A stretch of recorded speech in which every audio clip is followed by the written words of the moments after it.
మొట్టమొదటిగా డిసెంబర్ 7వ తారీఖు నాడు రేవంత్ రెడ్డి గారు ప్రమాణ స్వీకారం చేశారు. 8వ తారీఖు నాడు నా మాల్ సీజు. 15వ తారీఖు నాడు నా కంపౌండ్ వాళ్ళు కూలగొట్టారు. శంకర్పల్లిలో నా 100 ఎకరాల భూమికి చుట్టూ కంపౌండ్ వాళ్ళు కూలగొట్టారు. నా అమ్మ మీద కేసు. మా అమ్మకు 70 సంవత్సరాలు మా అమ్మకు, ఆమెకు బీపీ, ఆమెకు షుగర్, ఆమె మీద కేసు. ఊరికి ఆమె మీద నా ల్యాండ్ ఏదైతుందో మా అమ్మ పేరు మీద, నా పేరు మీద, మా భార్య పేరు మీద, ఆమె మీద, మా భార్య మీద కేసు, నా మీద కేసు, ఇప్పటికి 40 కేసులు నా మీద. ఇది ఓన్లీ ప్రభుత్వ కక్ష సాధింపు. ఈయన ఆ మీదనే కాదు కదండి, ఇలా రేవంత్ రెడ్డి ప్రభుత్వం వచ్చినాక ఏం చేసిందండి? కేసులు తప్ప. మాట్లాడితే కేసు, ఇప్పుడు ఎక్కువ తక్కువ మాట్లాడితే నీ మీద కూడా G24 భరత్ సి నీ మీద కూడా కేసు అవుతుంది. ఆ కెమెరామెన్ ఎక్కువ తక్కువ చూపించినట్టు ఆయన మీద కేసు. రైతు బంధు రాలేదని రైతు అడిగితే ఆయన మీద కేసు. ఎరువులు సరిగా లేవని చెప్పి ఎరువుల లైన్లో నిలబడితే ఆయన మీద కేసు. యూట్యూబర్ ఏదైనా ఎక్కువ మాట్లాడితే వాని మీద కేసు. అర్థమైంది? ఏది మాట్లాడితే కేసు, మాట్లాడుకుంటే కేసు. మాట్లాడినోడి మీద కేసు, మాట్లాడినోడి మీద కూడా కేసు పెడుతుండు. అడిగినోడి మీద కేసు పెడుతుండు, అడిగినోడి మీద కేసు పెడుతుండు. కేసు జీవన్ రెడ్డి మీద పడ్డది. ఫస్ట్ కేసే, ఫస్ట్ బాధితునే నేను. అది కూడా నా మరి రేవంత్ రెడ్డికి ఎందుకంత పగ జీవన్ రెడ్డి? 3000 ప్రెస్ మీట్లు పెట్టిన ఇష్టం వచ్చిన ప్రభుత్వం దగ్గర 3000 23 ఏళ్ళు సింగిల్ పార్టీ అన్న. నేను పార్టీ మారినా, ఇదే పార్టీలో పుట్టినా, ఇదే పార్టీలో వేస్తా, ఇదే కండ కప్పుకొని వేస్తా అని చెప్పిన భరత్ గారు. ఇదే పార్టీలో పుట్టిన. కేసీఆరే మా నాయకుడు, ఆయనే నా దేవుడు. మీకు చెప్తా, మా అమ్మ సర్పంచ్ కాదు, మా నాన్న ఉప సర్పంచ్ కాదు, నన్ను 2 సార్లు ఎమ్మెల్యే, 3 సార్లు టికెట్, జిల్లా పార్టీ అధ్యక్షుడు, నాకు ఒక ఉన్నత గౌరవం ఇచ్చి చేసిండు. ఇంకా మనం ఈ పార్టీలో ఇంత గొప్పగా పనిచేస్తున్న సందర్భంలో టార్గెట్ నేను ఉండకపోతే ఎవరు ఉంటారు సార్? నేనే కదా. కేసీఆర్ కేటీఆర్ మీద ఒక ఈగ వాళ్ళని ఇవ్వలే కదా సార్, ఒక దోమ వాళ్ళని ఇవ్వలే కదా సార్. ఎప్పుడు వచ్చినా మీరు ఏ విషయంలో అయినా ఫస్ట్ రియాక్ట్ అయ్యేది నేనే. బీఆర్ఎస్ పార్టీలో ఫస్ట్ పార్టీ గురించి కానీ, పార్టీకి సంబంధించిన విషయం కానీ, కేసీఆర్ కుటుంబం విషయంలో ఎవరన్నా ఒక్కసారి ఎవరైనా మాట్లాడితే ఫస్ట్ రియాక్ట్ అయ్యేదే నేను. అయింది నేను. మీ టీవీలో ఆస్తుల్ని అన్ని దెబ్బతీశారా రేవంత్ రెడ్డి వచ్చిన తర్వాత? మీ ఆదాయ మార్గాలు బాగా బాగా ఒక మాల్ సీజ్ చేస్తేనే 15-20 లక్షలు నాకు నష్టమైంది కదా. ఆయనకేం సంబంధం అండి? నేను మాల్ కాంగ్రెస్ గవర్నమెంట్ ఇచ్చింది. జీవో చూపిస్తాం, మీకు కావాలంటే పేపర్ చూపిమంటే చూపిస్తాం ఓపిక ఉంటే. నా మాల్ 2013లో అది లీజు. 13లో మా ప్రభుత్వం ఉందా భరత్? నేను అధికారంలో ఉన్నానా? పోనీ నేను అధికారంలో మాల్ పోవడానికి ఎందుకు ఉంటుంది? లీజ్ ఉంది, అది 33 years లీజ్ ఉంది, అట్లనే ఉంటుంది. లీజ్ తీసేయడానికి ఎవరికి అధికారం? ఎట్లా ఎవరిని మేనేజ్ తీసుకున్నారు? మేనేజ్ ఎందుకు ఇస్తారండి? మీకు తెలియదు ఏముంది కాంగ్రెస్ ప్రభుత్వం గురించి? మేము ఎందుకు మేనేజ్ చేస్తాం? అర్థమైంది. అప్పుడు 2013లో కదా అది. అప్పుడు ఆర్టీసీ స్ట్రైక్ అప్పుడు బాగా మిమ్మల్ని దోషిగా చూపించారు. ఏం చూపించాలి? టీఆర్ఎస్ లీడర్లు మేము ఇస్తేనే జీతాలు ఇస్తారు రోజు. మేము లీజ్ అమౌంట్ కడితేనే జీతాలు పడుతుంది. వాళ్ళకి మంచిదా చెడ్డదా? లీజ్ అమౌంట్ ఇస్తేనే మంచిదే కదా అది. మేము అలా కట్టించింది మంచిదే కదా. ఎంతో కొంత అయితే సంస్థకు మేము డబ్బులు. హైకోర్టు, మీరు లాయర్ కాబట్టి హైకోర్టు సుప్రీంకోర్టు పోయి తెచ్చుకున్నారు లీగల్ గా. లేదండి, ఇప్పుడు అన్న లాయర్ అయినా ఎవరికైనా న్యాయమే కదా. అన్యాయంగా అక్రమంగా ప్రభుత్వ కక్ష సాధింపుతో నా మాల్ సీజ్ చేసిందన్నాం.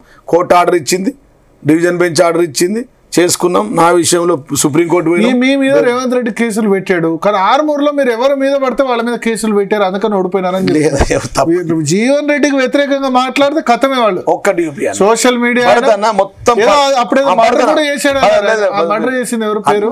అన్ని తప్పుడు ప్రచారాలే, అన్ని తప్పుడు ప్రచారాలతో ఓడించారు. జీవన్ రెడ్డి వ్యతిరేకంగా మాట్లాడితే కథ చావే.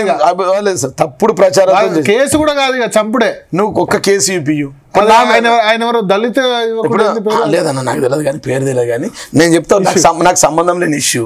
దాన్ని ఎంక్వైరీ ఆరోపణ చేశారు కదా. అప్పుడు రేవంత్ రెడ్డి అక్కడికి వచ్చి మాట్లాడాడు, నిజామాబాద్కి వచ్చి మాట్లాడు. కాంగ్రెస్ లీడర్లు అందరూ మాట్లాడారు. ఉత్తమ్ కుమార్ రెడ్డి మాట్లాడాడు, బట్టి విక్రమార్క మాట్లాడారు, అందరూ మాట్లాడారు. ఉత్తగానే డ్యామేజ్ చేయాలని, క్యారెక్టర్ డిస్ట్రాక్షన్ చేయాలని. సార్, చెట్లు పండ్లున్న కాయకే కదా సార్ రాళ్ళేసేది, పండ్లున్న చెట్టుకే కదా రాళ్ళేసేది. ఉట్టి చెట్టుకి ఎత్తే ఏం రాళ్ళు? మన కెమెరామెన్ పోయేయాలంటే పండ్లున్న చెట్టుకి ఎత్తే. మంత్రులు మీ దగ్గర ఉండగా ఒక జీవన్ రెడ్డి ఎమ్మెల్యే ఎందుకు టార్గెట్ చేశారు అందరూ? ఒక మాట చెప్పాలంటే, పోచారం శ్రీనివాస్ రెడ్డి మంత్రి ఉండే, ప్రశాంత్ రెడ్డి మంత్రి ఉండే, వాళ్ళందరినీ. ఇప్పుడు నేనేమంటాను సార్, అందరూ ఇంత తెగించి ప్రతిపక్షంలో, పాలకపక్షంలో ఉన్నప్పుడు ప్రతిపక్ష నాయకుల మీద అన్ని ప్రెస్ మీట్లు అంత ధైర్యంగా ఎదుర్కొని మాట్లాడిన కక్ష సాధింపు చేస్తూ ఉన్నారు. నేను అప్పుడు నేను మాట్లాడింది నిజాలు, కానీ కక్ష సాధింపు చేస్తూ ఉన్నారు. అది కామన్గా రాజకీయంలో కాంప్రమైజ్ కాలే ఎక్కడికి. చీ ఎందుకు కాంప్రమైజ్ అయితే ఎందుకు ఉంటుంది సార్? 23 ఏళ్ళు భరత్ గారు ఒకటే సింగిల్ పార్టీ కదా, మొత్తం 25 ఏళ్ళు 2001లో ఉద్యమంలో పాల్గొన్నాం. దాని తర్వాత పార్టీలోకి వచ్చిన తర్వాత 23 ఏళ్ళు నేను పార్టీ మారాను. ఇప్పుడు మా పార్టీ నుంచి కడియం శ్రీగారు డిప్యూటీ సీఎం ఉన్నాడు, పార్టీ మారాడు. రంజిత్ రెడ్డి ఎంపీ ఉండే, పార్టీ మారాడు. పోచారం శ్రీనివాస్ రెడ్డి ఉన్నాడు, ఆయన పార్టీ మారారు. కేశవరావు గారు ఉన్నారు, రాజ్యసభ ఉండే, ఆయన పార్టీ మారారు. అందరు పార్టీని వాడుకొని పార్టీ మారారు. మరి నేనేం మారలేదే, నేను ఎక్కడ పోలేదే, పార్టీలోనే ఉన్నా కదా. అయితే అందుకోసమే కదా మొట్టమొదటి టికెట్ ఆర్మూర్ది కూడా సెంటిమెంట్. భరత్ గారు మొట్టమొదటి సీటు తెలంగాణ రాకున్న ముందు 2013లో గౌరవ తెలంగాణ తొలి ముఖ్యమంత్రి ఆర్మూర్ వచ్చి ఆర్మూర్లో ఉండి మొదటి టికెట్ ఇచ్చిండు. ఒకవేళ నా lucky sentiment Jeevan Reddy loyalty lucky Armoor Akshaya Tritiya రోజు ఆశన్న గారి జీవన్ రెడ్డి ఆ రోజు మొదటి నార్త్ ఈస్ట్ సభ పెట్టడం. ఆ సభ కాని తర్వాత సార్కు నచ్చి మెచ్చి సార్ మెచ్చిన తర్వాత నాకు మొదటి టికెట్ ఇచ్చారు. 2018లో కూడా మొదటి టికెటే మీదే ఫస్ట్, నాదే ఫస్ట్. 23లో నాకు సెకండ్ ఇచ్చారు. అయ్యో తెలియదు కానీ నాకు సెకండ్ ఇచ్చారు. నేను చెప్తాను వినండి, మూడోసారికి ఫస్ట్ టికెట్ కాదు, వాస్తవం చెప్తా ఉన్నా. డిక్లేర్ చేస్తే 100% అదే జరుగుతుంది, అట్లనే అవుతుంది, అట్లనే ఇస్తాడు సార్ అని నాకు నమ్మకం. ఎందుకంటే ఎందుకు కేసీఆర్ కు జీవన్ రెడ్డి అంటే ఎందుకంత గురి సరే? ఇప్పుడు నేను భరత్ గారు, నేను యువకుడిని, వచ్చిన మాట మీద ఉన్నా, లాయల్ గా ఉన్నా, బాస్ ఏది చెప్పిన బాసే నా దేవుడు అని చెప్పిన 100 సార్లు 1000 సార్లు చెప్పిన. నేను మా అమ్మ సర్పంచ్ కాదు, మా నాన్న ఉప సర్పంచ్ కాదు, కాబట్టి బాస్ కోసం ఏదైనా తెగించి చేస్తా అని చెప్పిన. అది తెగించి చేసినా కూడా ఎప్పుడు దుంకినాం, సావమంటే ఎత్తాం, నిలబడమంటే నిలబడతాం. కేసీఆర్ గారు మునుగోడు పోమంటే ఆన్నే ఉన్నా, నాగార్జున సాగర్ పోమంటే ఆన్నే ఉన్నా, ఔరంగాబాద్ పోమంటే ఆన్నే ఉన్నా, మహారాష్ట్ర పోమంటే అక్కడనే ఉన్నా, ఇక్కడ నాందేడ్లు ఉండమంటే అక్కడ పోయి ఇన్ఛార్జ్ ఉన్నా. ఎక్కడ ఏ పని చెప్పినా తూచా తప్పకుండా ఒక్క పుల్లు పోకుండా చెప్పినట్టుగా నేను పనిచేసిన వ్యక్తిని, ఆయన కింద పనిచేసే వ్యక్తిని, ఆయన సోల్డియర్ని. కాబట్టి చాలా సార్లు చెప్తా, మీరు అంటారు మీరు ఏంది అంటారు, boss is boss, king is king, boss is always right. My boss is KCR, I live for my boss, I will die for my boss, I will follow my boss అని చెప్తా. ఎందుకు చెప్తా?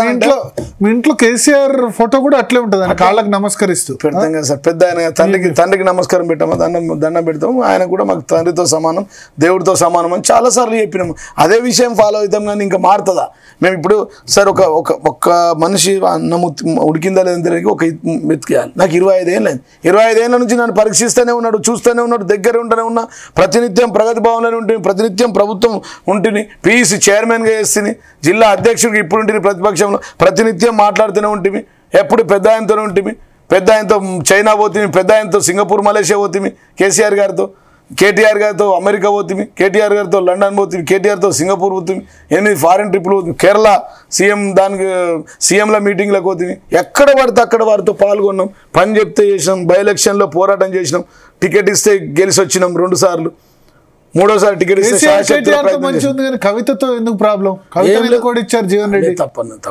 మేమే సార్, నేను ఒక సామాన్య వ్యక్తిని, ఒక మామూలు కుటుంబంలో పుట్టిన వ్యక్తిని, ఒక రైతు కుటుంబంలో పుట్టిన వ్యక్తిని. నేను ఒక ఫస్ట్ జనరేషన్. మా అమ్మ సర్పంచ్ కాదు, మా నాన్న ఉప సర్పంచ్ కాదు. నాకు అంత పెద్ద శక్తి ఉంటుంది. ఎందుకు 33,000 34,000 మొత్తం నియోజకవర్గాలు ఒక్కటే కాదు కదా సార్, అన్ని ప్రాంతాల్లో ఓడిపోయారు కదా. కరీంనగర్లో వినోద్ గారు కూడా ఓడిపోయారు, ఇంకో ప్రదేశ్లో కూడా ఓడిపోయారు కదా. అనేక మొన్నకు మొత్తం ఓడిపోయారు. మొన్న కూడా జీవన్ రెడ్డి ఓడించాడా? మొన్న కూడా ఓడిపోయినాం కదా. బట్ కవితకు అంతకుముందు 4 నెలల ముందే మెజార్టీ వచ్చింది మీ దగ్గర. జీవన్ రెడ్డి ఎంత మెజార్టీతో గెలిచారు? మీరు 30,000తో ఓడిపోయారు. కవితకు 33,000 మైనస్. ఇప్పుడు 60,000 నెగటివ్.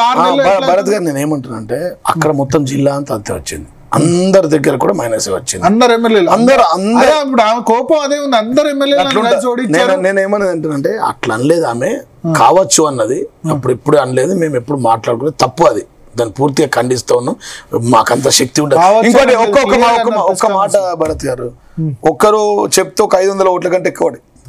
నేను కేసీఆర్ కుటుంబంలో ఉండి మొదటి టికెట్ తీసుకొని 3 సార్ల టికెట్ తీసుకొని 23 ఏళ్ళు ఒకటే పార్టీలో ఉండి వాళ్ళ ఇంట్లోనే ఉండి ఇంటి మనిషిగా ఉండి నేను అట్లెందుకు చేస్తామని చెప్పి ఎవరన్నా మాట్లాడతారా అండి? అట్లా మాట్లాడచ్చా అసలు? అంటే డైరెక్ట్ గా మీ క్యాడర్ కవితతో టచ్ లో ఉంటున్నారని అందరు ఎమ్మెల్యేలు కలిసి కవిత ఎంపీ అయితే కనుక మళ్ళా మన కష్టం అని చెప్పి అందరూ కూడా పూర్తిగా తప్పు. దాన్ని ఖండిస్తా ఉన్నాం. అది జరిగిపోయిన మాట.